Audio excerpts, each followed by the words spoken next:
All right, class, let's finish the section 5.1. I thought up a couple more examples for you. And so we already went through the rules. I just, same as we did in chapter 1, let's just make some more complicated functions. So if you remember, we haven't talked about what to do about a quotient inside an integral. Same again as in chapter 1.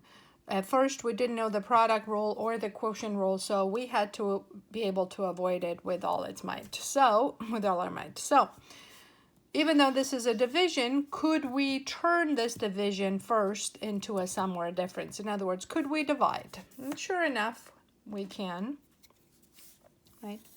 Because we're dividing by one term only. So that's going to be the integral of, first of all, again, I'm simplifying this by dividing both terms in the numerator by this x squared. So sure enough, that's really an x to the fifth because we get to subtract the exponents minus an x to the third, okay, for that same reason. So now it's easy. We have a difference. So the antiderivative of x to the fifth is x to the 6 over 6, right? So again, remember, you increase the power by 1 and divide by it, minus x to the 1 more than 3 is 4, divided by 4, and don't forget this constant k. Okay, see, it doesn't really matter, but okay, and this is it. If you want, you can rewrite this as 1/6 x to the 6 minus 1/4 x to the 4th. It's up to you. Either one of these answers is correct. Okay, all right. So same thing here. We don't know how to deal with a product inside an integral. So can we fix it by multiplying first? Sure enough, this is easily distributed. And we'll get a 6x to the second. And then minus 21x plus 2x is minus 19x, and then minus 7. So now that we multiplied it out first, it's sums and differences, so we get to take the antiderivative of each of these terms. So keep the 6. The antiderivative of x to the second is 1 more, right? X to the third over 3 minus 19 times, that's an x to the 1. So that's going to be x to the 2, right? So 1 more divided by 2 minus 7x. Throw in an x next to the 7 plus this constant. So that's a 2x cubed minus, if you want 19 halves, or you can write it as 9.5. It's up to you. And there's the antiderivative of that. Okay, so I have a couple wordy problems for you left, and then we're done. I call them wordy problems because, again, you don't need to set up an equation to solve this problem. You just need to, well, kind of deal with the one I'm giving you. So it says, I'll bring a highlighter for this. The marginal cost function. So what is a marginal cost? By the way, I went into more detail about this in the textbook. But if you remember from chapter 1, what we were giving you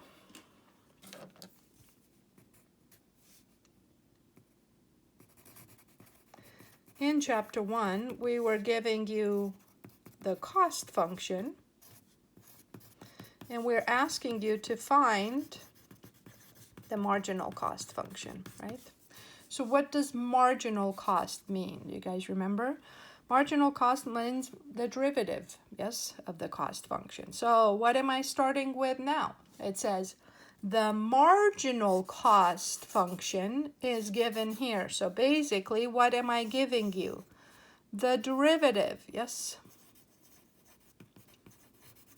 So marginal cost means the derivative of the cost function. So I'm giving you the derivative, and then I'm asking you to do what? Find the original cost function. So I'm giving you the marginal cost, in other words, the derivative of the cost function, and I'm asking you to now find the cost function itself. So we're going backwards, right? This, by the way, will be the most important part, or the trickiest part once you get to the final. Each of these exams are taken out of each of, there's the chapter on derivatives. So obviously all you have to do is find derivatives. This exam 4 will be all on antiderivatives. So fine, you have to find the antiderivatives. When you come to the final, it's going to be mixed up. And you won't know, well, does this come out of chapter 1? Does this come out of chapter 5? So it's going to be important for you to recognize, am I starting with a function and asking you to find the derivative? Or am I asking you, or I'm giving you the derivative and I'm asking you to find the function, okay? So here is the marginal cost. Here is the derivative. Find the cost function. In other words, find the antiderivative, okay? All right, so how do I find an antiderivative? Well, this is the symbol I'm using. So I want to find the antiderivative of 2x squared minus 5x plus 1. dx, don't forget, okay? Great, so that's going to be the cost function, is the antiderivative of the marginal cost. Great, so the rule again says keep the coefficient, increase the exponent by 1. Again, that's a 1, so that's going to be a 2 over 2 plus 1x, and then, of course, this constant. Okay, so I'm going to just leave it at that. Sure enough, I can make a 2/3 out of it and a 5/2. When I write the final answer, I'll make it a little prettier. Now, this is a general constant k. Could I be able to find it? Does this problem say something else that we have not used yet? Sure enough, it says the fixed costs are $500. What does it mean, the fixed costs? That means that what? When you have produced nothing yet, you have already spent $500. Yes, that's what that means. So that extra condition, by the way, is allowing me to find the special constant for this particular problem. Okay, so it won't be a family of answers. It will be a specific answer based on this extra condition here. Okay, so sure enough, 0 minus 0 plus 0, this all goes away. On this side, I'm left with a k. And what was C of 0? C of 0 was given to be 500. So our specific constant for this problem is 500. That's your initial cost, or your fixed cost, I should say. All right, so then here is the full function put together. And as I said, now I'm going to make it prettier. And there's my final answer with the constant fixed specifically for this problem. All right, that makes sense, I hope. Okay, so I have one more quick question here, and it says, the value in an account is growing at a rate of something, something, something dollars per year. I'm going to stop you right there. How will I know, when it comes to all the problems mixed up, what my problem starts with? Am I starting with a derivative and asking to find the function itself? Or am I starting with a function and asking you to find the derivative? And there is your keyword right here. The rate of, so a rate of change, and by the way, you can even tell it from the units, right? Dollars per year, it's a rate of change. So a rate of change is a derivative. So the derivative is 6x squared plus 6 squared of x. What am I asking you to find?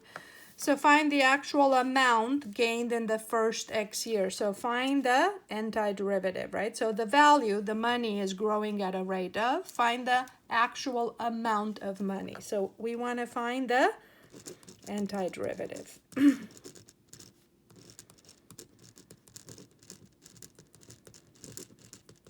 Okay, so specifically in X is years, right? Dollars per year.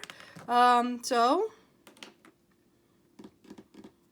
what am I doing? I am finding the antiderivative. So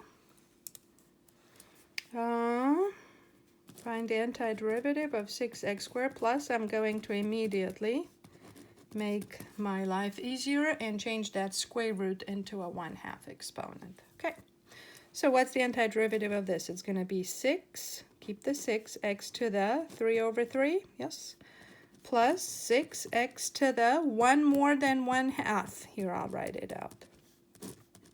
1 more than 1/2, okay, plus some constant k. Okay, so that's the value in the account t years later. Okay, so x is t. Maybe I should have made it a t instead of an x for a variable name since it's time, but that's fine. So I'm going to fix this up a bit. I didn't really have to, but I will. So that's a 2x cubed, and that's plus 6x to the 3/2. To divide by 3/2 means to multiply by 2/3, right? So fixing this yet a little bit more, that's a 4x to the 3/2 plus k. Now, so we found the antiderivative. Now, is there an extra special condition given that might allow me to find that special value k? And sure enough, it says the initial amount of this account was $100. So that means A is the amount t years later. So that means what? At year 0, when you started this account, you started with $100, yes? So in other words, A of 0, which is 2 times 0 cubed plus 4 times 0 to the 3/2 plus k. So this value is supposed to be 100. And sure enough, these are zeros, yes? K itself must be 100. So the value in the account, t years after it's been open, I'll put it together, is a 2x cubed plus 4x to the 3/2 plus 100. Now, is there anything else maybe said in this problem we have omitted? So it says, find the amount gained in the first x years. So we found this function, all right? And then it says, use this function to predict the value in the account after 4 years. So that means what? Now that I know how to find the amount in the account at any point, let's plug in a 4. So it's 2 times 4 cubed plus 4 times 4 to the 3/2 plus 100. I should have put this in, but I will do that really quick. So it's 2 times 4 to the 3rd, that's a 64, plus 4 times, that's an 8, plus 100. So that's $260. All right, well, there it is. Not that much, but oh well. Okay, so that was finally section 5.1.